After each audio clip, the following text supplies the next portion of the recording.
The top of the line SUV model also gets an upgrade, the top of the line in the sporty sense with the Mercedes-AMG GLE 63S. Here also the facelift. Recently we presented you the normal GLE facelift, both for SUV and Coupé. And now we have the AMG 63 version with the 8-cylinder under the hood. What's new? And everything of that here counts for Coupé and SUV, just to mention that. And now with Thomas and Autogefühl in 4K, full screen, full length. Let's go with this new front grille. Really massive vertical fins in there. Then you have the large Mercedes star. It's also illuminated on markets where it's allowed, for example in the North American market. This one here also carries a night package, so then you have this dark chrome grille right here. Otherwise it would be brighter, and I can show you that with the GLS 63 just very quickly. Here, this is the bigger brother, so to speak, and this one here has the standard grille without the night package. Then it is actually in chrome. So back to our 63 GLE. I've also revised the lower bumper and also typical the air intakes here for the AMG. So everything is about air intakes right here. The color we see here is, by the way, Ireland green. So best greetings also to our Irish viewers today. And you also have the AMG crest on top of the hood. Then new lamp design also here for the AMG version. I have still activated the turning indicators or headlights because in the bright sunlight you can better see them when they're yellow. Otherwise this is the daytime running light. And you can also differentiate. The GLE has, this horizontal logic, whereas the GLS then has them, above each other. So let's take a look at the side profile. But wait a minute, have you seen it as well?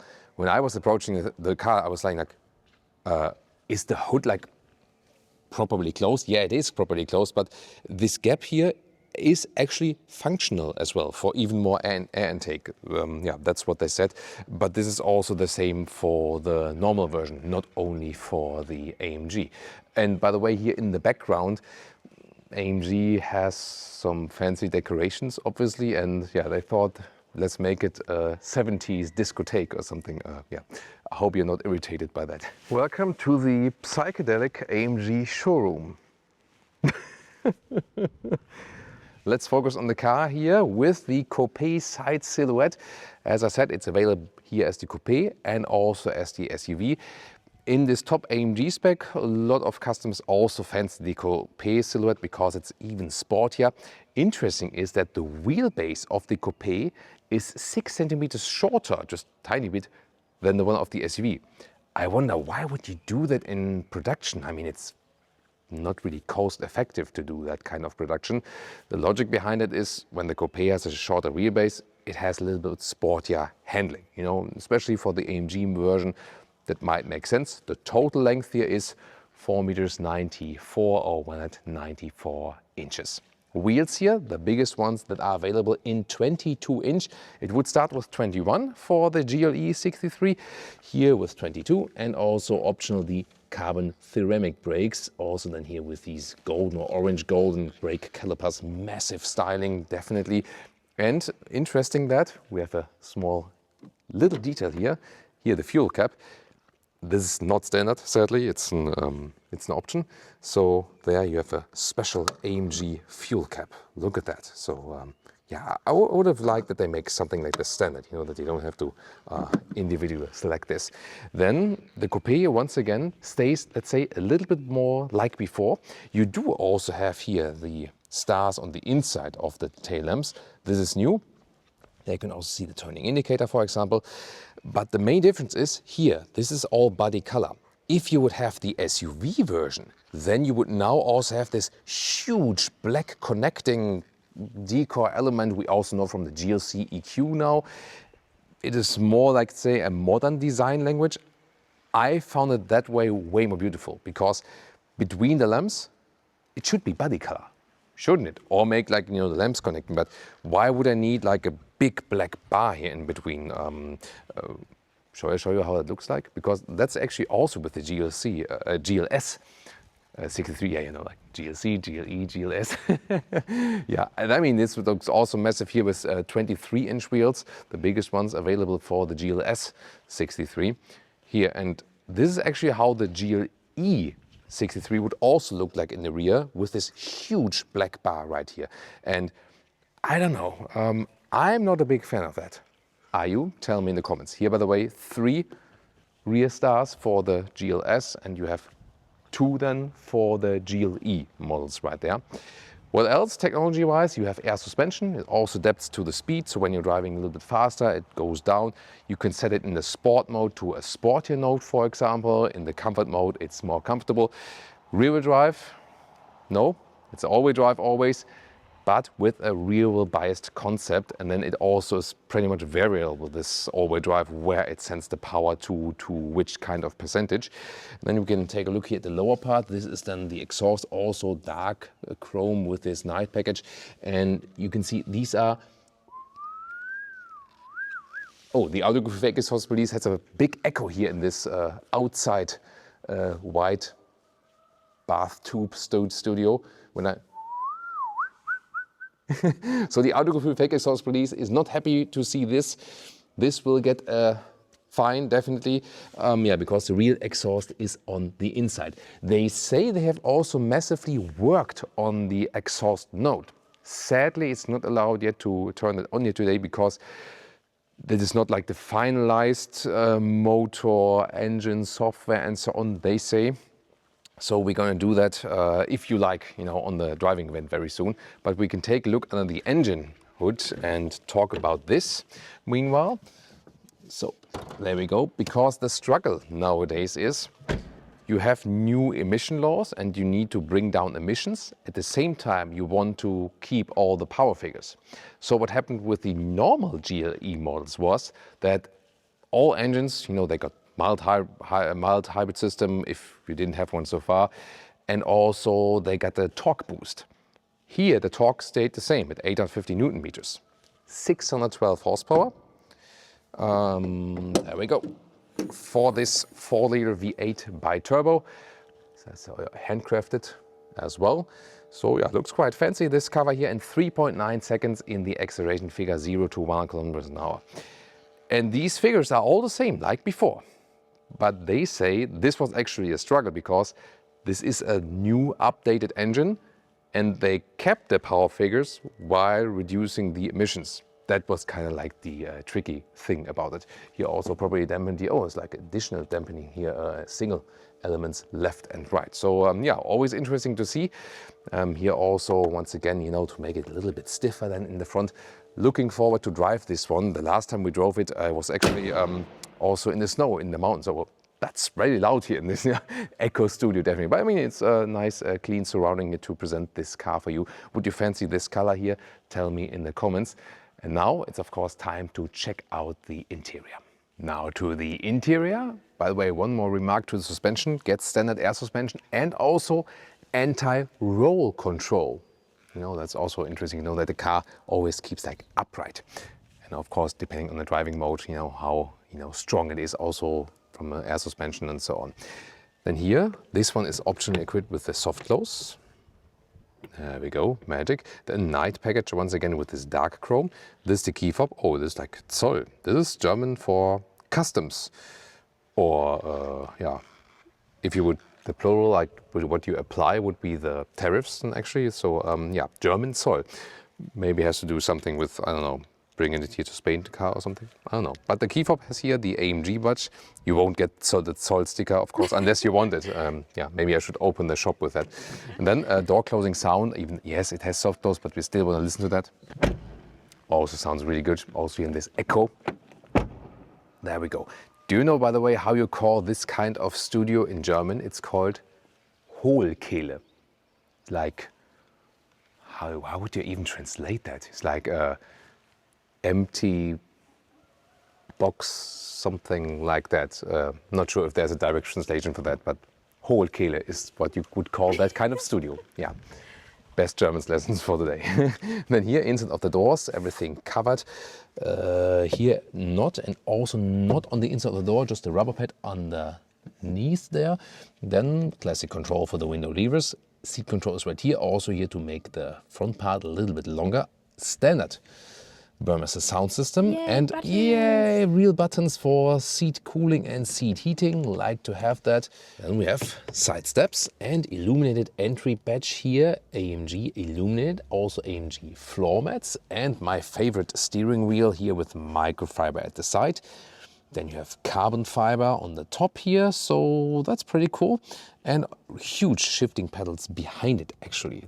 That's also resonates very well. And yes, return of the real rock and rollers, as Mercedes calls them.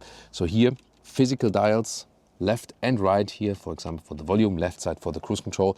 So there they have listened to customer feedback. And there's also now a full Artico steering wheel available, by the way. The seats, however, here in the 63 version, only animal skin available. The AMG versions usually also offer like the microfiber on the inside, which is sporty and also animal free. Sadly here not. And it's not because the headquarters didn't offer that. The headquarters wanted to offer that, but then the markets, the individual markets that sell the vehicles said they don't want to have that. Strange, right? Can't understand that decision. And then here with 1A9 6x2, is the seat in the lowest position? Yeah, it actually is. So you see, that's close here, but I mean, it's the Coupé building style. There you have it. And we have a panoramic roof actually, which is also standard. And it's also one that you can still open. And we rarely have that on the car market nowadays. And it's fairly large, especially then here for the Coupé. So yeah, that's interesting. And pretty fancy here, this top light has this ambient lighting, around. That's a beautiful feature, definitely. And I can tell you, yeah, that steering wheel has a great size. And you also know that from our recent driving reviews in the last 2-3 years, that the Mercedes steering input has massively improved in the sporty and progressive direction. So it's really fun to steer them around. Even Leah says that recently. Sacrilege. Leah recently stated that she thinks that the Mercedes steering is meanwhile better and more precise than BMW. That's bad to hear for BMW, definitely. And here, this is the steering wheel, definitely. You grab it, you see it, you feel it, and it's like, let's drive. What's new here in the cockpit? Of course, the screens, like the normal GLE models. 1, 2, 3 screens. Overall, you call it super screen, although you have here these large black bezels then. The passenger screen, I'm not sure who wants to use it, but it is available. Also fancy with this air vents here in the new styling, the round style at the side and here in the middle part. That also looks a little bit like a monster's face, doesn't it? Like when the monster and wants to eat you alive. But here, nice clicking sounds, so I can control the monster's mouth. There's a pretty cool clicking sounds need. And here in the GLE, that's the stuff. Still with the manual climate unit, also once again with nice clicking sounds. So we have so many new Mercedes models where we do not have that anymore. Switch gear is here, drive, reverse, park, easy to do that. And also, for the ignition then, that's all then there.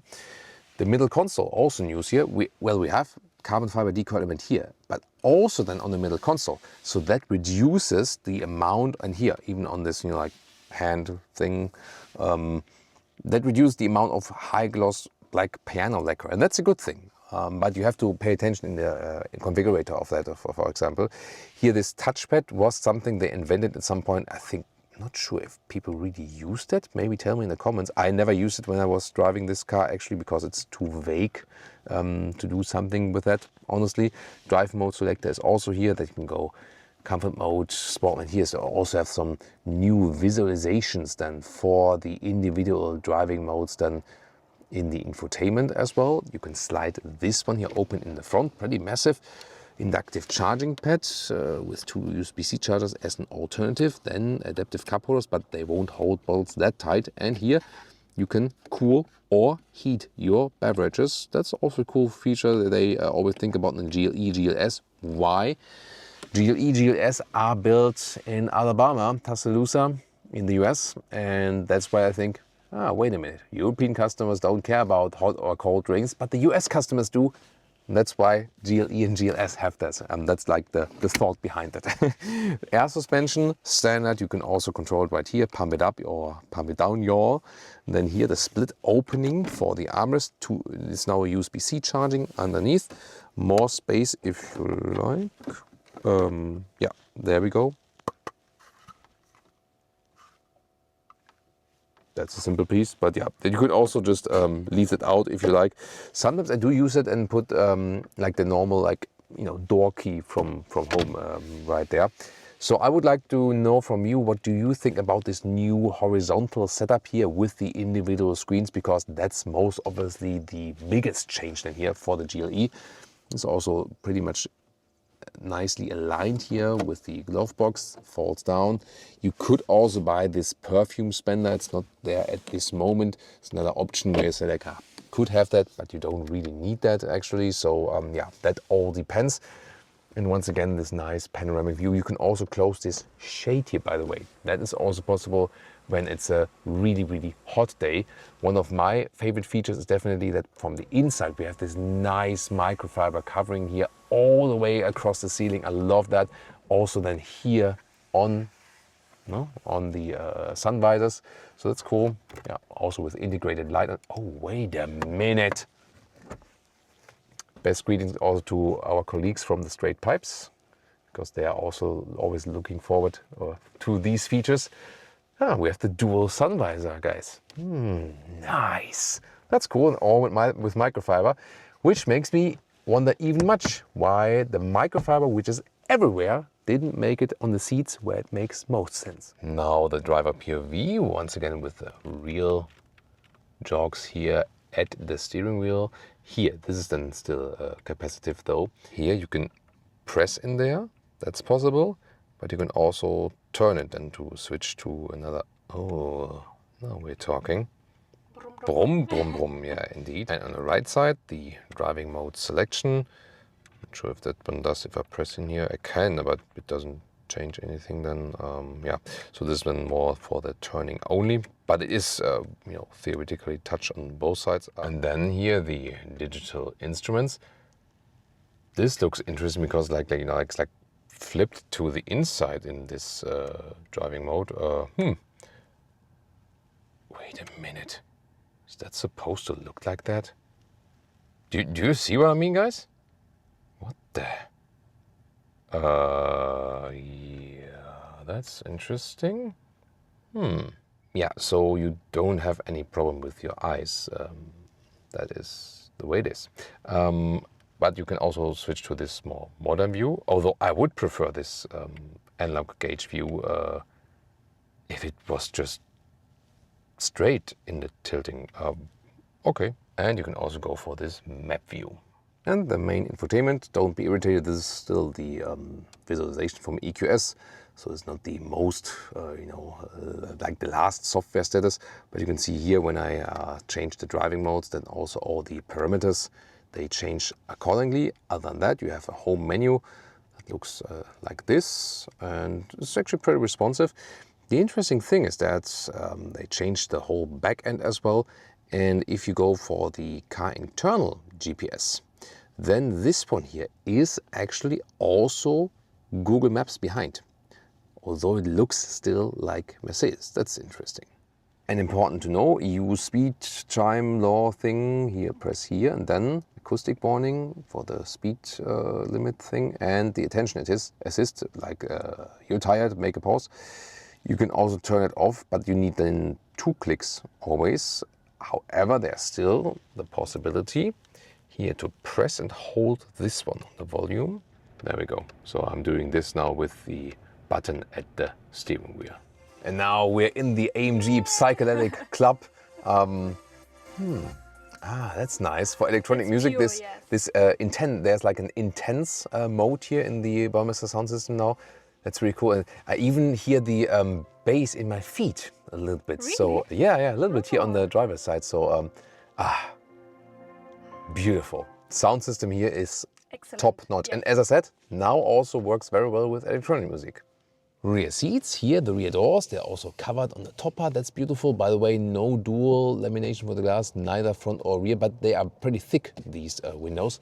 I can also show that to you here. So even in the rear, it's actually, yeah, pretty thick overall. Pretty thick, yo.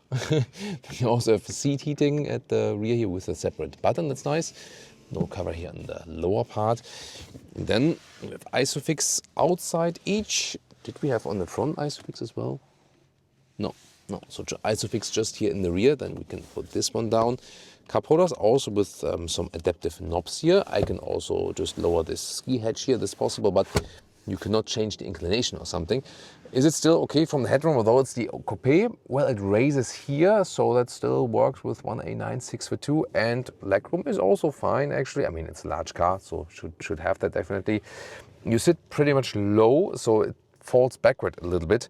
And of course, the angle of the knees is also not the best, let's say, that way, but yeah, there's still enough space. The bolstering here in the rear, especially at the back, is very stiff though. Nice ambient lighting integration, and the deco elements here again in carbon fiber. Then in the rear we have two USB-C chargers in the middle, and here we have a separate climate unit where you can also set left and right. So it's also a good luxury feature. You still have the middle tunnel here, classic all-wheel drive, so I think overall it's fine. Yeah, maybe not the best seating position here in the rear from the ergonomics, but you have enough space. Thank you so much, by the way, for the recent support. And I'm also especially happy when you also support my colleagues when Brian or AJ is doing a video. If you also support them, that would be also really important to me. Now to the trunk of the Coupé. Can I still fit stuff in there, although I've just the Coupé? Well, first of all, here you flip the logo, and that might be one reason why they maybe couldn't do the black bar there in the rear from the Coupé. There we go. And then we open it, and this is an interesting cover because it has this folding mechanism, and you can also take it out, and then you can see you do have some significant storage in there. This also fits in vertically underneath, and the width is actually 1 meters 10 or 43 inches. So this is here like longer than a meter. That's quite significant. Then the length, we're here at 45 inches or 1 meters 15, and there's still space underneath here. Yeah, maybe also for a spare tire. And then the height, well, that is of course a little bit limited, but here the highest point is like almost 29 inches or 73 centimeters. The SUV would continue a little bit more here. This is like the limitation when you load things in like there. And now this is like my workout for today. Can reach over like this and like this and like this. So, and then the full length, 4K, full screen, full length in, it's like 1 meters 90, 75 inches. And if you wonder what is the most time consuming part of the review, it is this actually, because it's a long take. You always have like fold seats if it's a 3-row car, even more so. And remember that we do that for our English version, long format. We do it for our German fans, for the German long version. And then we also do it for our vertical formats on YouTube Shorts, Facebook, Instagram, TikTok. And so I end up doing this here actually then 4 times. Yeah, to be most authentic for you and to serve as many viewers for, with, different languages and so on, always to deliver you the best service. This is always our #1 priority, best service for you, and everything else comes next, including our well-being. Sometimes, yeah, Leah knows what I'm talking about, so sometimes have the motivator to keep going, but I hope you still see that we still enjoy what we do. The sun has begun to set. There you can also see the signature a little bit better than here now with this new star design, so to speak. And about the pricing, well, the official prices for the facelift are not out yet. However, the older ones start at 140,000 euros here for the AMG 63 version. So we can expect at least some 150K, I think. And when you then look at that one, this had already a lot of options and so on. I mean, even this AMG fuel cap here right there. So yeah, this will then rather move towards the 200K. And of course, that's ridiculously expensive. Gotta say that for sure. However, I'm looking forward to how it drives. I already know it from the pre-facelift. It drives very, very well. As a little bit cheaper alternative, there would be also the 53 versions. That is also possible. They are available as MHEV, the normal like mild hybrid system, and also as the plug-in hybrid versions. So that would be also something.